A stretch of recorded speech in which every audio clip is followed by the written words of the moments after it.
अस्सलाम वालेकुम students, 10th class. जैसे कि हमने कल इलेक्ट्रोमैग्नेटिक इंडक्शन वाला टॉपिक डिस्कस किया था, जिसमें हमने उसकी डेफिनेशन देखी थी। उसके बाद हमने चंद थ्योरीज़ को डिस्कस किया था, जिसके अंदर हमारे पास हॉन्स क्रिश्चियन ऑर्स्टेड और एम्पियर की थी। फिर उसके बाद माइकल फ्राडे की थी। फिर उसके बाद जोसेफ हेनरी की थी। एक दफ़ा दोबारा रिवाइज़ कर लेते हैं। हमने कल पढ़ा था कि इलेक्ट्रोमैग्नेटिक इंडक्शन हमारे पास एक ऐसा प्रोसेस है जिसके अंदर number of magnetic lines of force को चेंज करने की वजह से किसी भी सर्किट में इंड्यूस करंट जो है वो जनरेट हो जाता है, प्रोड्यूस हो जाता है। इस प्रोसेस का नाम इलेक्ट्रोमैग्नेटिक इंडक्शन हमने पढ़ा था। उनके the process of generating and induce current in a circuit by changing the number of magnetic lines of force passing through it. उस सर्किट में number of magnetic lines of force के change होने की वजह से इंड्यूस करंट का generate हो जाना, इस प्रोसेस को हमने इलेक्ट्रोमैग्नेटिक इंडक्शन कहा था।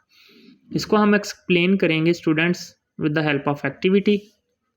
जी, एक्टिविटी नंबर हमारे पास 15.2 है। अब इस एक्टिविटी के अंदर हमारे पास क्या है,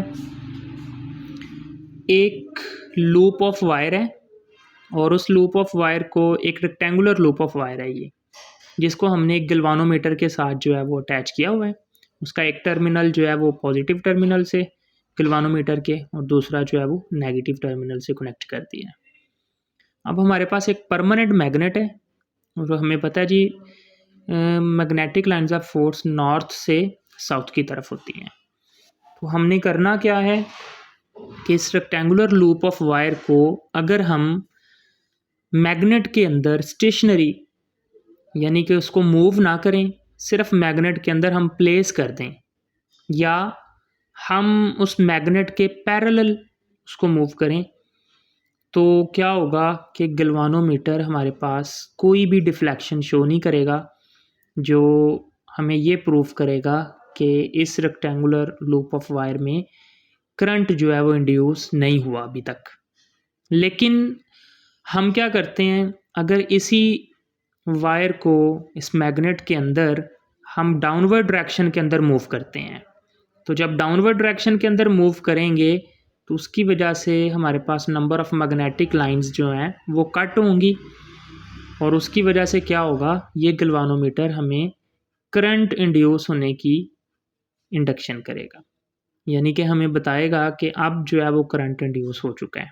इसी तरीके से अब की बार हम क्या करते हैं, इस लूप ऑफ वायर को अपवर्ड डायरेक्शन के अंदर मूव करते हैं। तो अपवर्ड डायरेक्शन के अंदर मूव करने से भी क्या होगा कि number of magnetic lines of force cut होंगी, जिसकी वजह से दोबारा गैल्वानोमीटर जो है वो ये शो करेगा डिफ्लेक्शन की मदद से कि अब की बार भी करंट इंड्यूस हो चुका है। लेकिन अब की बार फ़र्क ये होगा कि पहले की निस्बत अब जो करंट है वो अपोजिट डायरेक्शन के अंदर इंड्यूस होगा। अगर वो पहले गैल्वानोमीटर की डिफ्लेक्शन जो है वो राइट साइड पे थी, तो अब की बार गैल्वानोमीटर की जो डिफ्लेक्शन है वो लेफ़्ट साइड पे होगी। तो नतीजा हमारे पास यही निकलेगा, यहाँ से हमें शो ये होगा कि एक इलेक्ट्रिक करंट एक वायर के अंदर कब जनरेट होगा, वो सिर्फ तब होगा जब wire magnetic lines of force को कट करेगी। यानी कि या तो मैग्नेटिक लाइंस ऑफ फोर्स कम हो रही हों या मैग्नेटिक लाइंस ऑफ फोर्स ज़्यादा हो रही होंगी। तो उस वजह से हमारे पास जब मैग्नेटिक लाइंस ऑफ फोर्स में चेंजिंग आएगी तो इलेक्ट्रिक करंट जो है वो वायर के अंदर इंड्यूस हो जाएगा।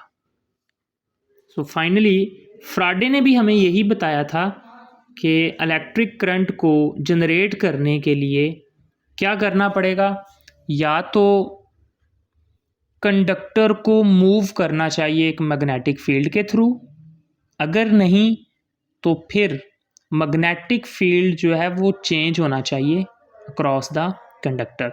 दोनों सूरतों में हमारे पास जो इलेक्ट्रिक करंट है वो इंड्यूस हो जाएगा। इसी प्रोसेस का नाम है स्टूडेंट्स इलेक्ट्रोमैग्नेटिक इंडक्शन।